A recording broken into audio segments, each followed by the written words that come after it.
Oh, gloria a tu nombre, Señor. Bendigo tu nombre este día, Señor. Agradecido de ti, Señor. Levanto mis manos para adorarte y darte gracias por darme el privilegio, la oportunidad de hablar a la gente acerca de tu palabra. Este día es maravilloso, Señor, y por lo tanto te alabo y te glorifico. Gracias, Señor. Gracias por todos los que están en audiencia y por la bendición de tu palabra. Amén.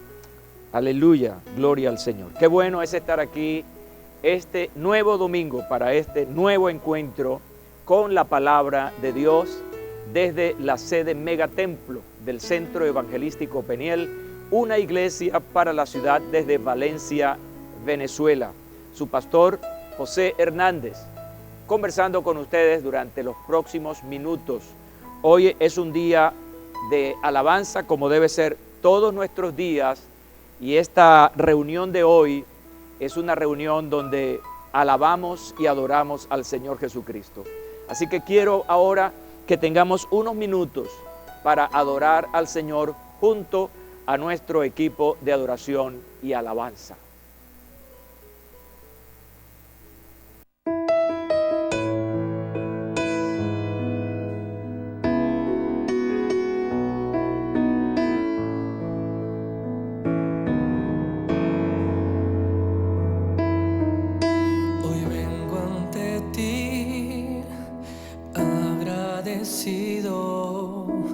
Pues tú conmigo has sido bueno, me has tomado en tus brazos y me has guardado de todo mal, de todo mal.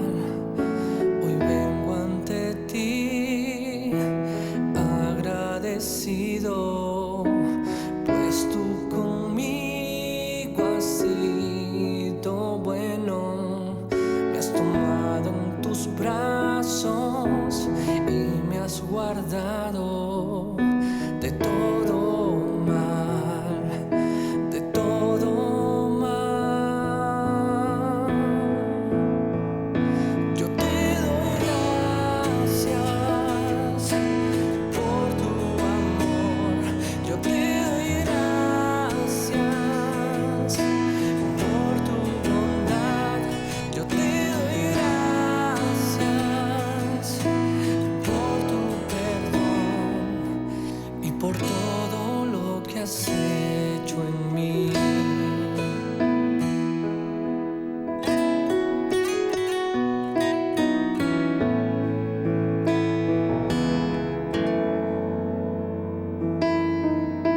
Hoy vengo ante ti agradecido, pues tú conmigo has sido bueno, me has tomado en tus brazos y me has guardado de todo mal, de todo mal.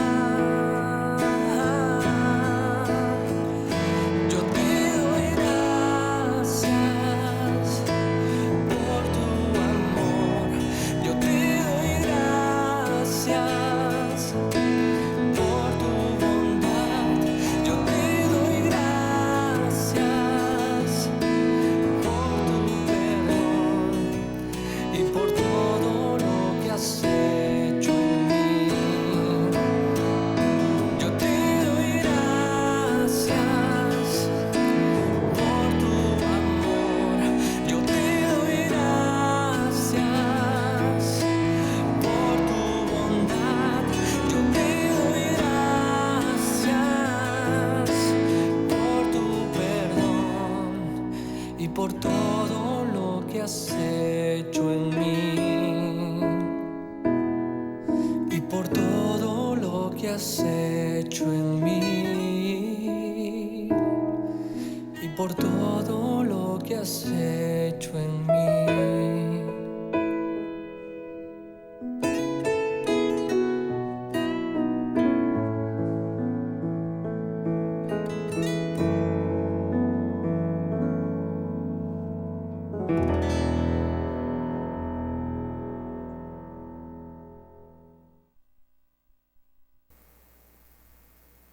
Qué lindo tiempo, ¿verdad?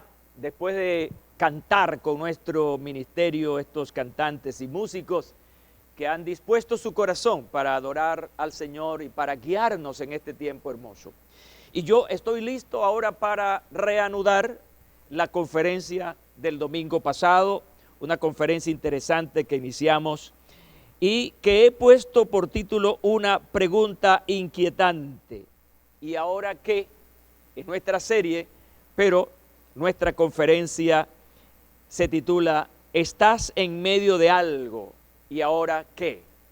El domingo pasado yo estaba tratando de orientarlos a ustedes en esta situación tan tremenda en la que nos encontramos todos los venezolanos y la gente en todo el mundo. Y traía a colación una historia interesante, una carta interesante del apóstol Pedro que desarrollaba a todos los cristianos en Asia Menor, digamos el mundo de aquel entonces donde estaban dispersos los cristianos. Pero ellos estaban viviendo un momento gravísimo, muy fuerte, como era la persecución y la discriminación. En medio de esa situación, el apóstol Pedro escribe una carta alentadora o de esperanza, de ayudarlos a despejar esas incógnitas. ¿Y ahora qué? Y lo hace precisamente a través de unos consejos extraordinarios. Solo y cuando, escucha bien, podemos despejar esas interrogantes es cuando ya tenemos una respuesta, cuando ya tenemos una solución, lo que yo llamo un plan B. Y eso es precisamente lo que está haciendo el apóstol Pedro, cuando está escribiendo a estos hermanos. ¿Y ahora qué? En medio de esta persecución, de esta discriminación tremenda, ¿qué hacer? Y él da unos consejos interesantes. Lo primero que debes hacer es humillarte. ¿Qué voy a hacer? Humillarme ante Dios. ¿Por qué? Bueno, porque si te humillas bajo la poderosa mano de Dios, como decía Pedro, entonces estás bajo ya el gobierno, bajo la dirección, la orientación de Dios. Ahora, toda esta situación traía sobre ellos mucha ansiedad. Se humillaban, estaba la ansiedad, pero el apóstol Pedro está diciendo, bueno, echen toda vuestra ansiedad en Cristo, y es una manera gráfica de humillación. Ustedes son personas limitadas y entonces la única manera de romper con esa limitación es ir a algo. Entonces echen sobre Cristo toda vuestra ansiedad. Manejar la ansiedad, como decíamos el domingo pasado, no es tan fácil. Ya decía que hablamos de eventos de ansiedad, cosas que vienen y se van, pero que hablábamos ya de personas que desde el punto de vista médico sufrían la enfermedad de la ansiedad o el estado ansioso. Así que entonces la situación allí es más complicada. Así que el apóstol está diciendo que el antídoto o la forma de cómo enfrentar la ansiedad es con dominio propio, con templanza, con un equilibrio en nuestras emociones. Y él les dice entonces, practiquen el dominio propio. Y allí precisamente quedamos el domingo pasado en ese tercer consejo, practiquen el dominio propio. Y hay algo interesante allí, porque decía yo, si no practicas el dominio propio, entonces el enemigo de tu alma, a quien Pedro identifica, no yo, Pedro identifica como el diablo, se aprovechará de tu ansiedad. Es decir, la ansiedad es como una puerta abierta para que el enemigo entonces comience a operar y haga que las cosas sean más grandes, más difíciles, ¿no? Porque entonces vienen los pensamientos y todas esas cosas. Cuando esto ocurre, ya no entonces es un problema de carácter emocional, sino que también entra lo espiritual, porque entra el enemigo, entra el diablo. Llegamos a este punto en lo que yo llamo la realidad espiritual, que es la batalla espiritual. Es un tipo de batalla diferente con la que tú te enfrentas a alguien que no conoces, que no ves, pero que tiene un poder tremendo y unas maneras de manipulación tremendas. Pedro dice entonces, escucha bien, manténganse alerta. En Venezuela usamos una expresión que es mosca, ya, estar a la expectativa, no quedarse dormido, manténganse alerta. Y entonces, ¿por qué? Su enemigo, el diablo, ronda como león rugiente buscando a quien devorar. Esa palabra devorar es destrucción, es aniquilar, es matar. Este enemigo no tiene compasión porque su forma, su estilo, su razón es destruir. La Biblia dice que el diablo vino a matar, a robar y a destruir. Así que esa es su misión en la tierra. Y esta es la gran batalla entre el bien y el mal. Y en medio de eso estamos tú y yo. Entonces dice Pedro, cuídense, estén pendientes, no se duerman, estén sobrios. ¿Por qué? Porque hay un enemigo que se llama el diablo, que anda buscando como un león, ¡wow!, rugiente, a quien devorar. Me gusta mucho que Pedro usa aquí el símil del león, como león. Y eso lo hace él para describir la batalla espiritual. El solo escuchar el rugir del león ya pone a cualquiera en una situación de alarma y quizá de temor. Y fíjense una cosa interesante. Investigando acerca de los leones y a qué tipo de presas ataca el león, encontré que tiene una predilección por los animales enfermos, los jóvenes y aquel animalito que está solo, los solitarios. A los enfermos, a los jóvenes y a los solitarios. Ese es el tipo de presa que este enemigo está buscando. ¿Por qué? Bueno, en primer lugar, están solos o están desprevenidos, no tienen la capacidad de defensa. Pedro nos advierte, escucha bien, y esto es importante para nosotros este día, nos advierte que Satanás puede atacarnos para precisamente enfrentarnos. ¿En qué momento? En el momento en que estamos más desvalidos. Esa es su oportunidad. Y estos hermanos a quien Pedro les está escribiendo, precisamente estaban en un momento difícil, de debilidad. Habla de ansiedad, de sufrimiento. Así que es como el momento apropiado para que el enemigo intervenga y de alguna manera les haga daño. Así que sintiéndose solos, débiles, abandonados y alejados de otros hermanos en la fe, preocupados por los problemas que en ese momento estaban viviendo, eran una presa fácil del enemigo. Por eso él dice, sean sobrios y estén alerta, porque el enemigo sabe en qué circunstancia están ustedes. Es una advertencia importante para todos los que vivimos hoy, enfrentados en una situación complicadísima.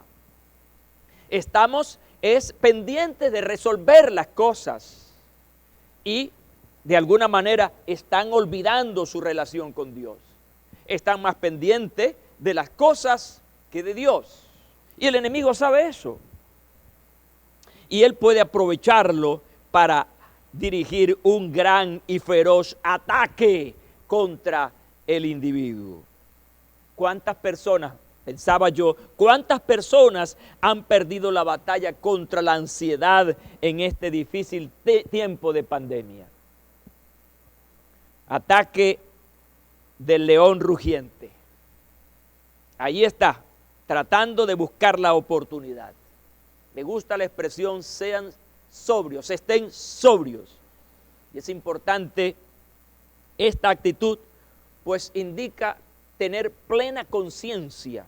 Un estado de sobriedad es cuando la persona está viviendo en tiempo y lugar real, no está perdido. Por eso el borracho es una persona que pierde la capacidad de defensa, no piensa bien, no hace bien las cosas, está turuleco, esa es una expresión venezolana, así, medio loco, y por lo tanto no tiene esa capacidad para discernir. Por eso el apóstol habla de sean sobrios. Y esa expresión en el antiguo griego significa estar libre de la influencia de productos embriagantes. ¿Por qué? Bueno, porque esos productos hacen que la persona pierda la conciencia. Hay una realidad, mis amigos, mis hermanos, hay una realidad y esa realidad es la batalla espiritual. Por lo tanto, el apóstol Pablo ahora dice que nuestra lucha no es contra carne ni sangre, sino contra potestades, contra gobernadores de las tinieblas, contra principados, es decir, una batalla fuerte. Mucha gente lo ignora. Hay gente que ignora la parte de la batalla espiritual, de que hay un enemigo que quiere hacerte daño.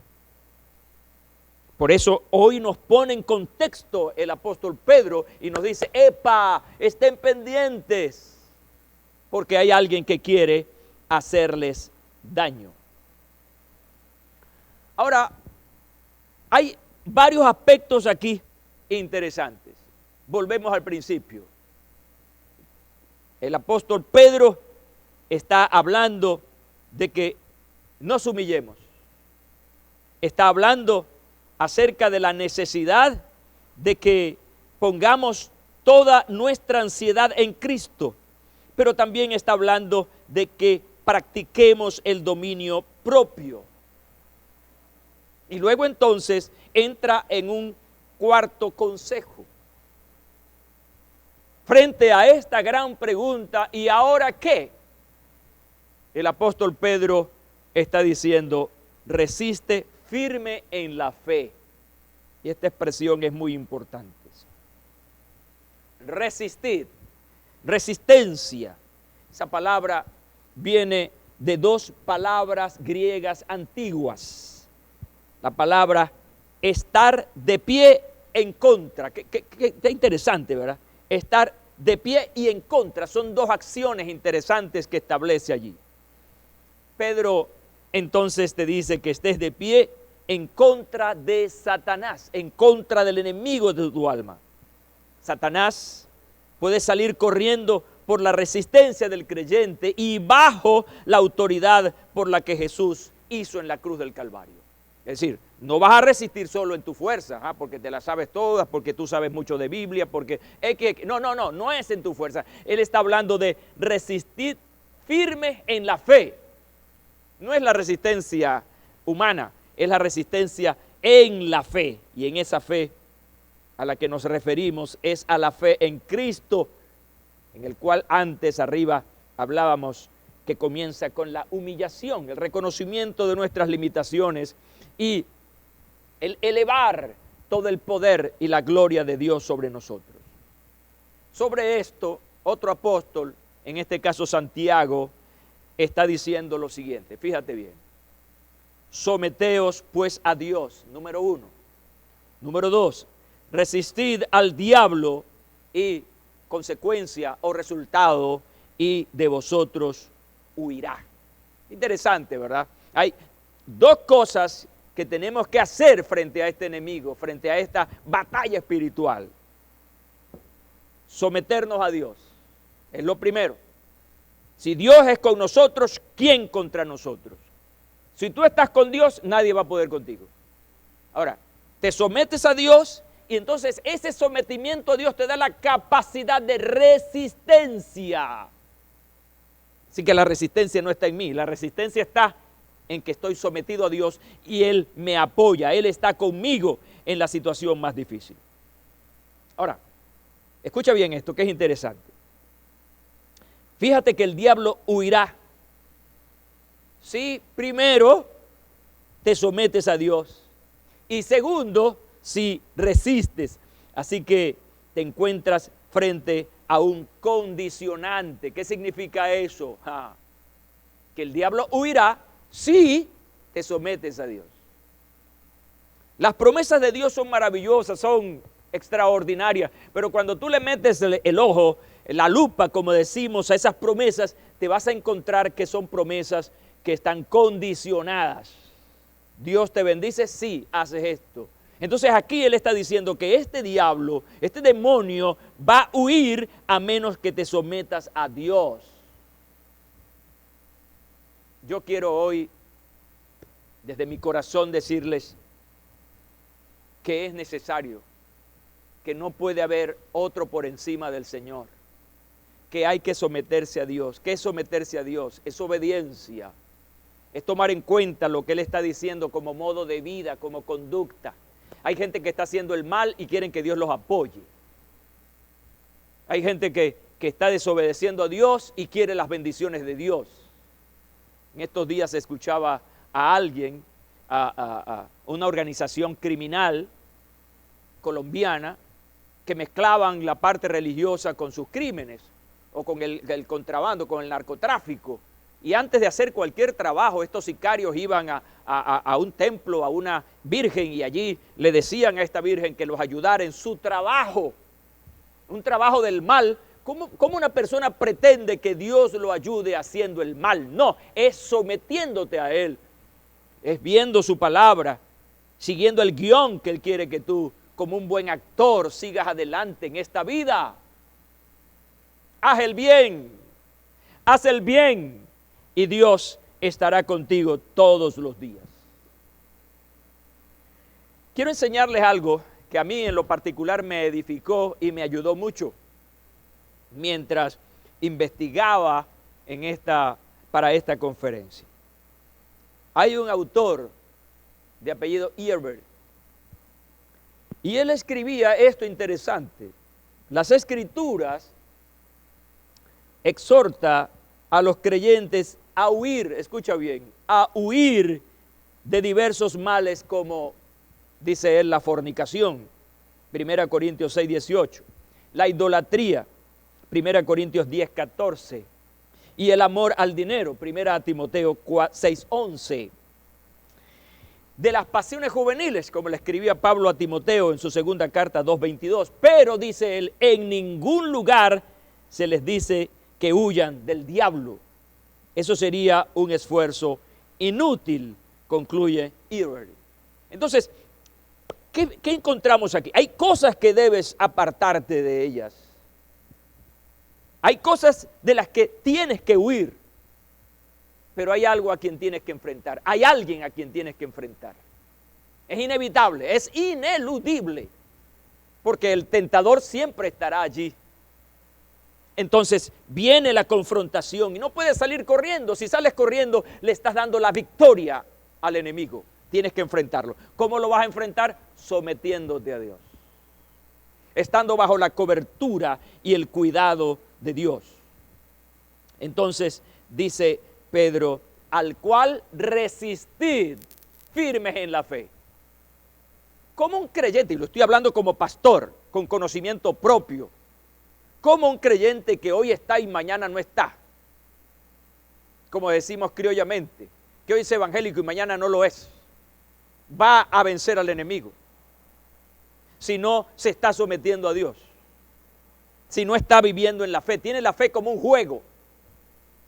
No puede ser un victorioso frente al ataque del enemigo. Podrás resistir al enemigo mientras te mantengas en la fe. Así que el secreto de la guerra espiritual es fácil. No hay que darle mucha vuelta a la teología para entender la victoria en la guerra espiritual. La respuesta es sencilla: resistir firmes en la fe. Esa resistencia tomado de la mano del Señor. A medida entonces que estamos firmes en la fe, resistimos las mentiras, las amenazas y las intimidaciones del diablo.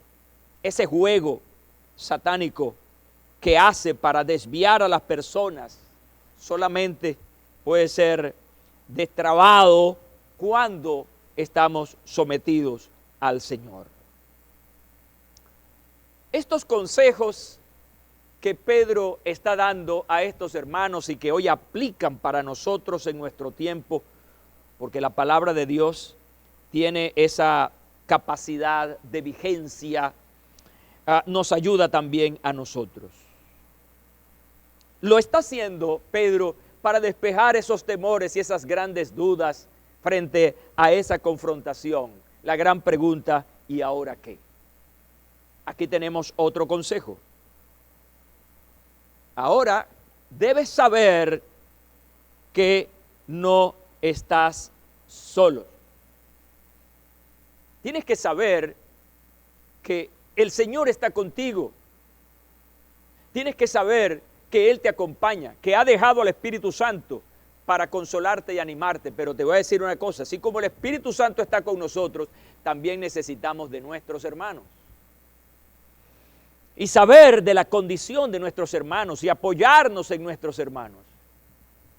Así que el apóstol les escribe y les dice, sabiendo que sus hermanos en todo el mundo están soportando la misma clase de sufrimientos.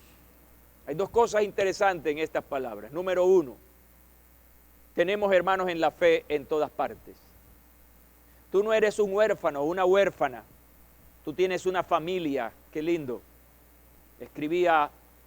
Hablaba ayer con los hermanos en nuestro ayuno congregacional y les decía, nos hacen falta. ¿Por qué nos hacen falta? Porque somos familia y la familia debe estar siempre cerca. Bueno, la familia de Dios se hace falta, se necesita. Y qué bueno saber que tenemos una familia grande, una familia que no te circunscribe a una congregación.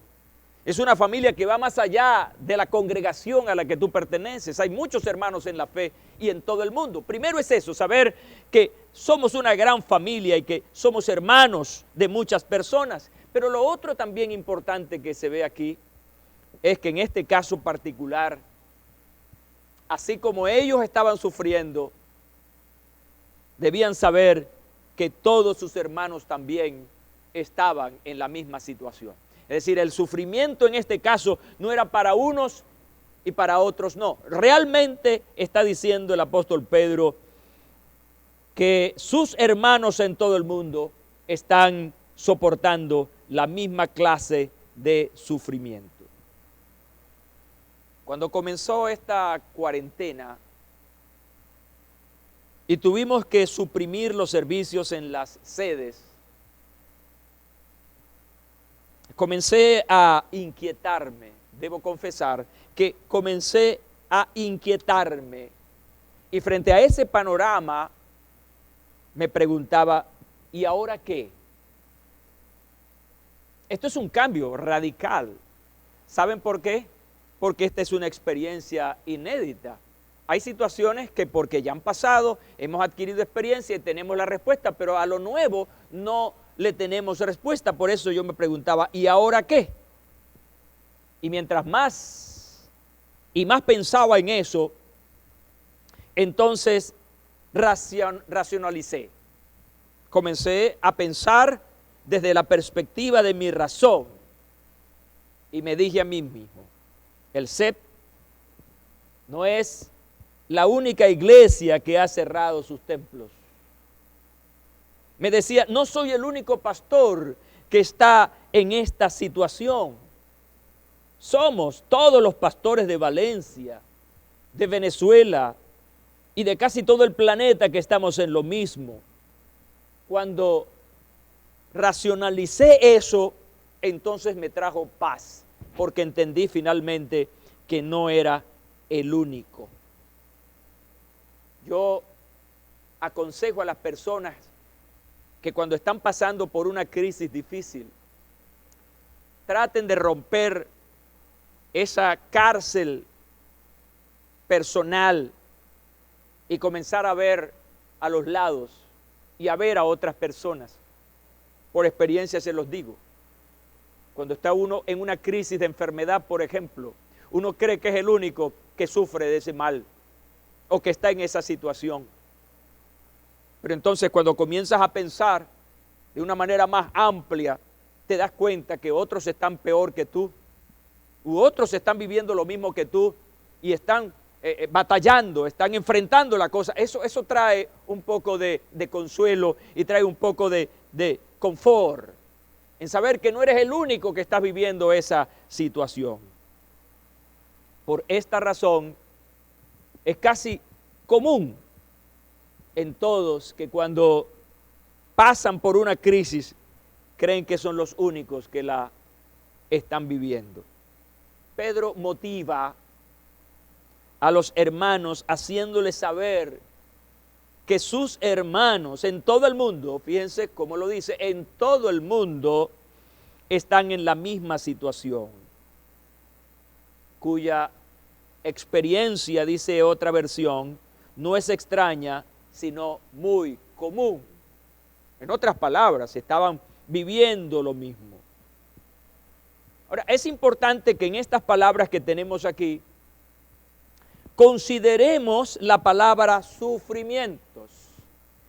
Es decir, todos sus hermanos en todo el mundo están sufriendo lo mismo que ustedes. Y esto trae una pregunta importante, escúchame bien, una pregunta importante. ¿Experimentan sufrimiento los hijos de Dios? El hecho de que tú seas un hijo de Dios, ¿te exonera del sufrimiento?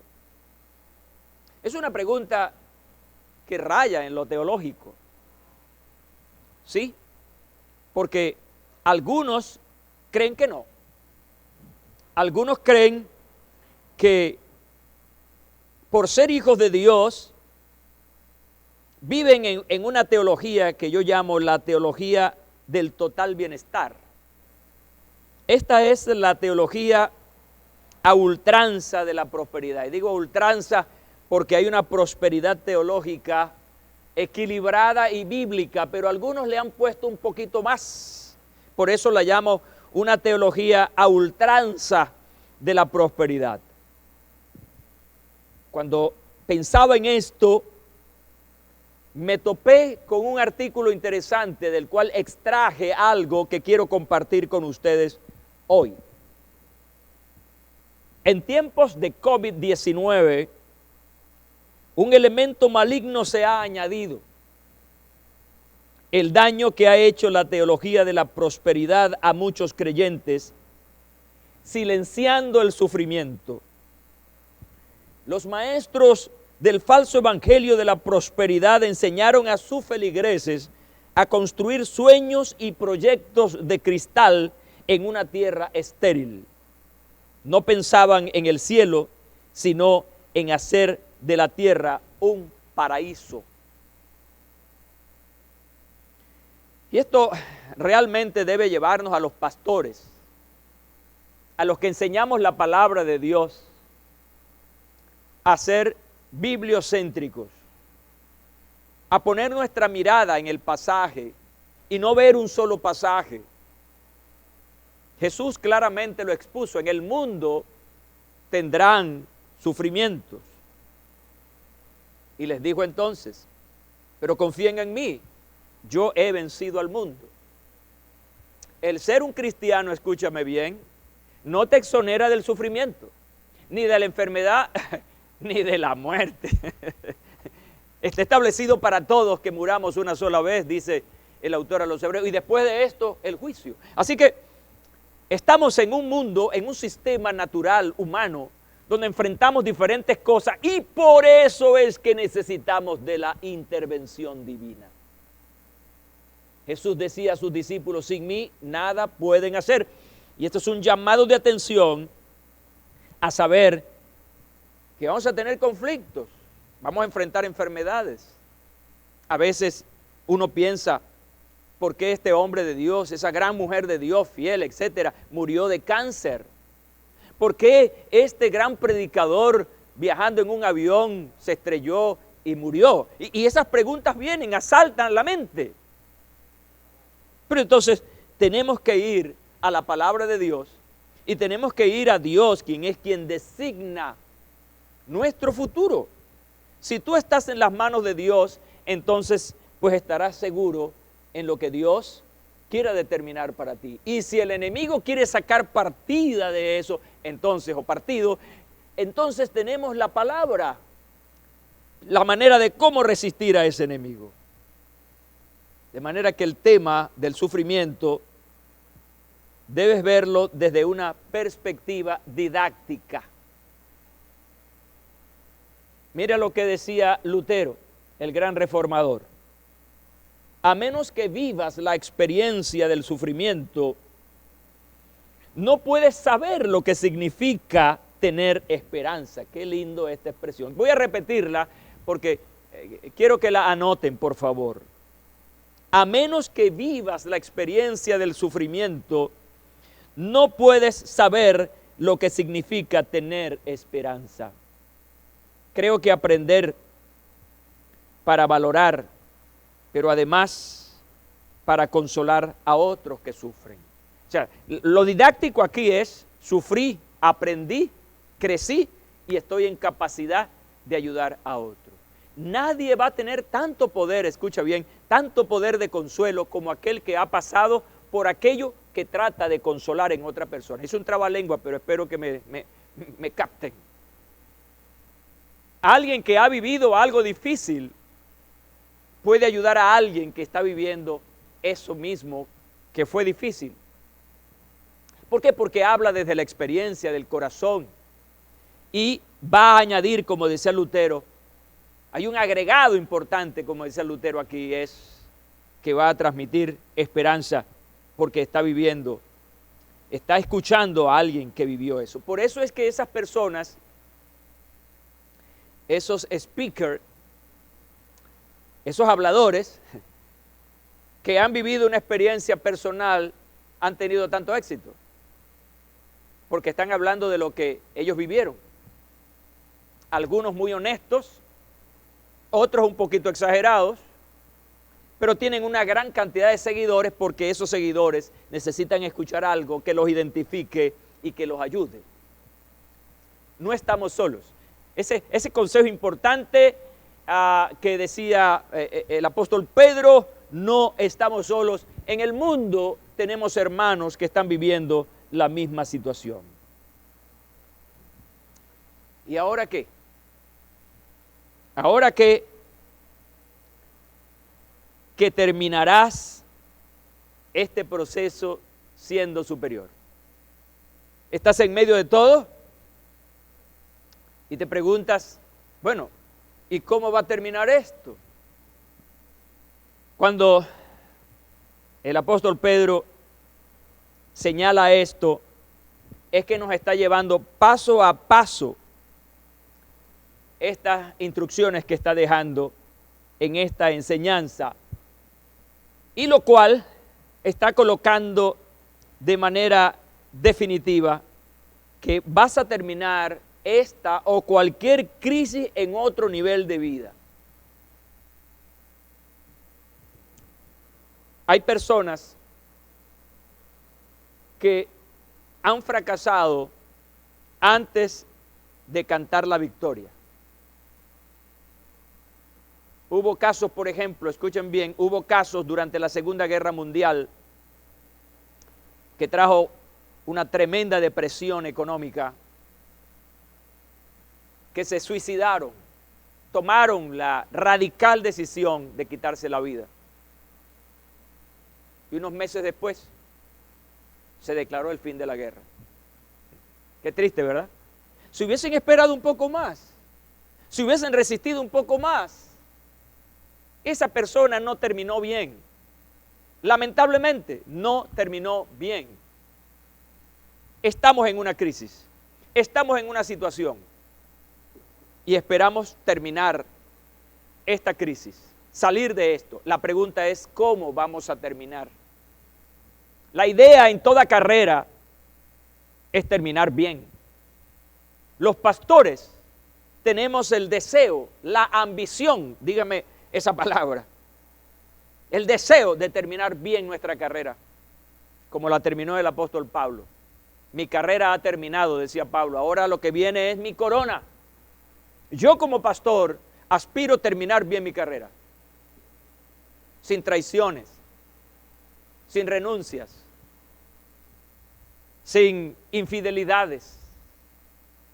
Quiero terminar sirviendo al Señor. Esa es mi decisión de vida. Pero mucha gente está en la crisis y llega hasta el final de ella. La gran pregunta es, ¿cómo llegaste? Y es aquí precisamente donde vienen estas palabras finales, como un adorno maravilloso a esta enseñanza. Dice el apóstol Pedro a su audiencia: y después de que ustedes hayan sufrido un poco de tiempo, dice, Dios mismo, me encanta eso, Dios mismo, el Dios de toda gracia que los llamó a su gloria eterna en Cristo, los restaurará y los hará fuertes, firmes y estables. Qué lindo, ¿vale? Realmente a mí me encanta ese final. Es como una conclusión, un cierre maravilloso. Es como comenzar con sufrimiento, como comenzó Pablo hablando de sufrimiento, pero está cerrando aquí ¿con qué? Con una restauración. Está comenzando con gente triste, pero está terminando con gente triunfadora. Así debe ser tu vida. ¿Cuánto estás sufriendo ahora? Eso no va a ser para siempre, escribía yo en estos días. Lo que vives actualmente no es para siempre. Hay que ubicarse en esta realidad bíblica. Me encanta saber que en este pasaje se termina bien. Puedo ver entonces aquí una vez más a Pedro tocar el asunto del sufrimiento. Después que ustedes hayan sufrido, vuelve con el tema con el que comenzó, pero esta vez quiere cerrarlo. Esta vez ve el sufrimiento como algo superado. Lo que te da a entender, escucha bien, que el sufrimiento es algo temporal. Voy a poner un ejemplo rudo, terrible. Hay personas que mueren de enfermedades duras, difíciles, como el cáncer, por ejemplo. Y el cáncer está determinada como una enfermedad incurable, aunque algunas, atendiéndolas a tiempo, pueden cambiar esa realidad.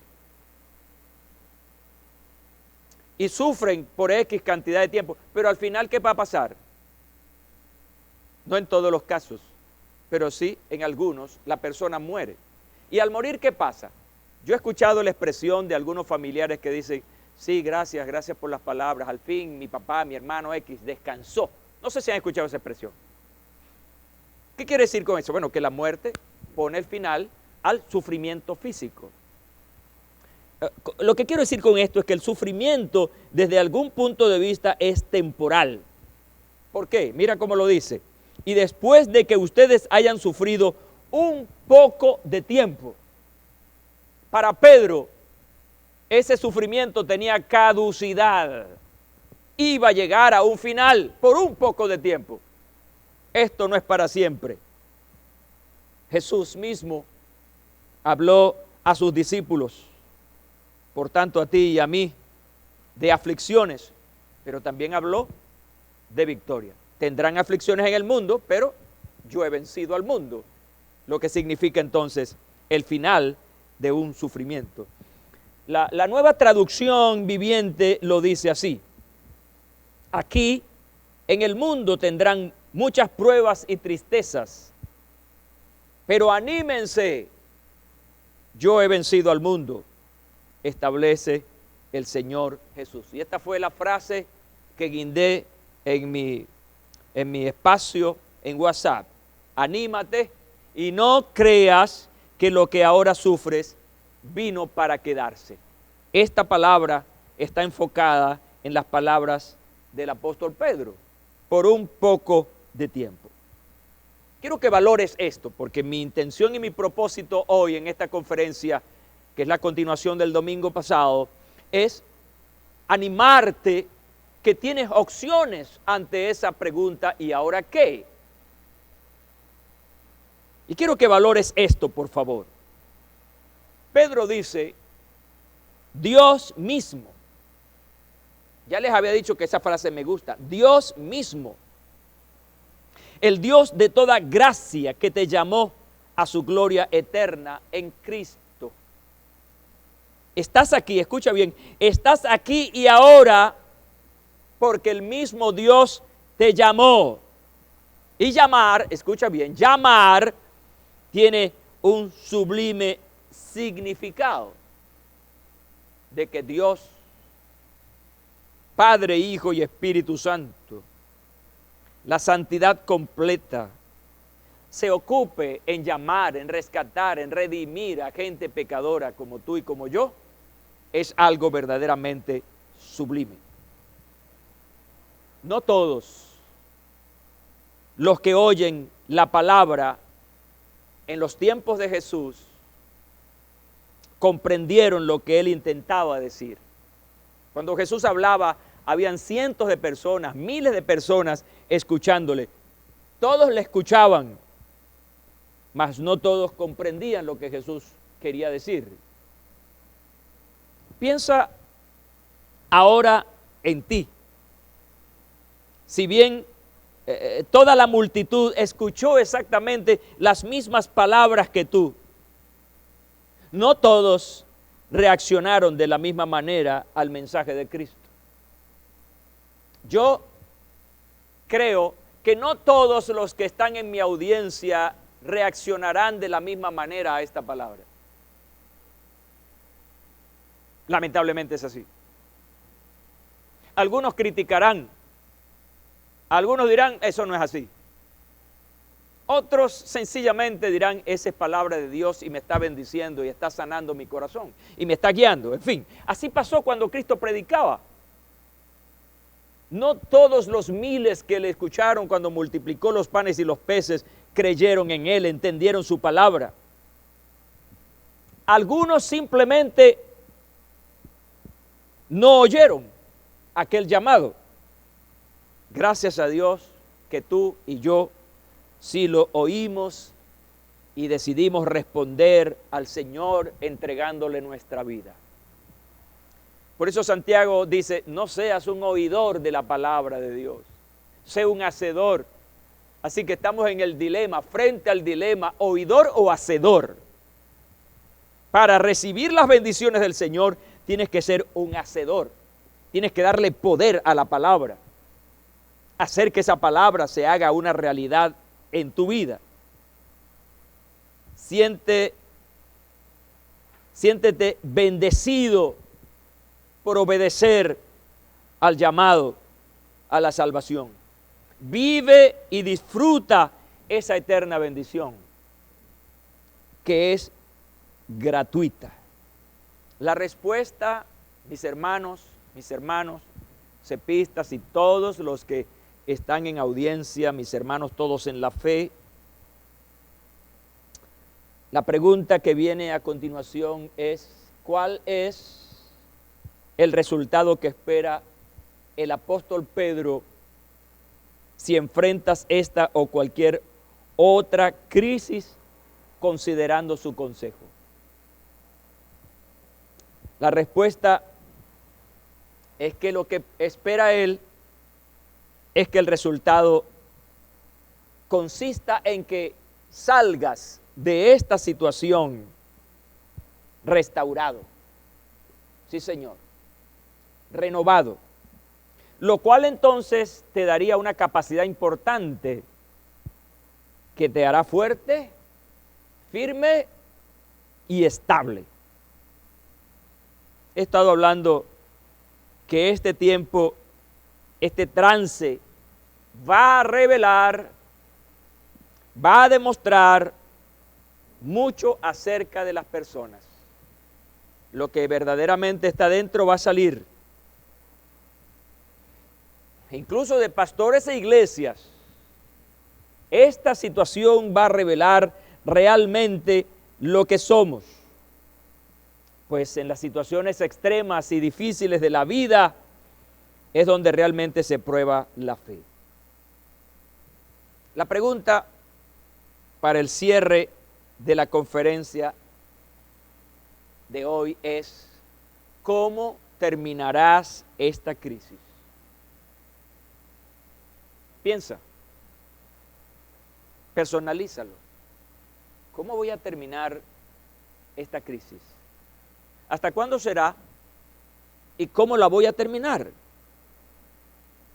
Vas a terminar arrinconado, triste, frustrado por lo que perdiste, por el desgaste emocional de estos casi 6 meses de cuarentena, o terminarás fuerte, firme y estable. Reflexionemos, pueblo de Dios. Pensemos, el salir del sufrimiento por lo aprendido o valorado tiene que arrojar mejores personas, mejores discípulos de Jesús, mejores esposas o esposos, mejores hijos, mejores padres. Algo bueno debe salir de aquí. Mi oración, mi deseo es que al final no te sientas avergonzado porque no supiste manejarte en medio de la tormenta. Más bien, termines diciendo como Pablo: he peleado la buena batalla, he acabado la carrera, he guardado la fe. Cierro con las palabras de Bertolt Brecht. Hay hombres que luchan un día y son buenos. Hay otros que luchan años y son mejores. Hay quienes luchan muchos años y son muy buenos. Pero los que luchan toda la vida, los que luchan toda una vida, esos son los imprescindibles. Mantenerse fiel hasta el final. Quiero orar este día. Padre, te doy gracias por esta conferencia que hemos desarrollado en este par de domingos, por este libreto maravilloso que nos deja el apóstol Pedro como consejo para despejar la pregunta: ¿y ahora qué? Te pido, Señor, que nos ayudes, que ayudes al padre de familia, al empresario, al pastor, al líder, al profesional, a todos, a tomar estos consejos de vida para salir airosos. Oro, Padre, en el nombre de Jesús, que todos podamos salir restaurados, lo cual nos va a hacer fuertes, firmes y estables, mejores personas. Gracias, Padre, en el nombre de Jesús. Amén y amén. Gloria a Dios para siempre. Así cerramos esta conferencia, parte 1, parte 2. Ha sido para mí un gran gusto, un gran placer hablarles con mi corazón o desde mi corazón. Reciban el abrazo de su servidor, de mi familia, de mi equipo técnico, y que Dios me los bendiga, y estaremos de vuelta el próximo domingo con la bendición del Padre, del Hijo y del Espíritu Santo. Recuerden seguirnos en las redes, allí están en pantalla. Dios me los bendiga. Amén.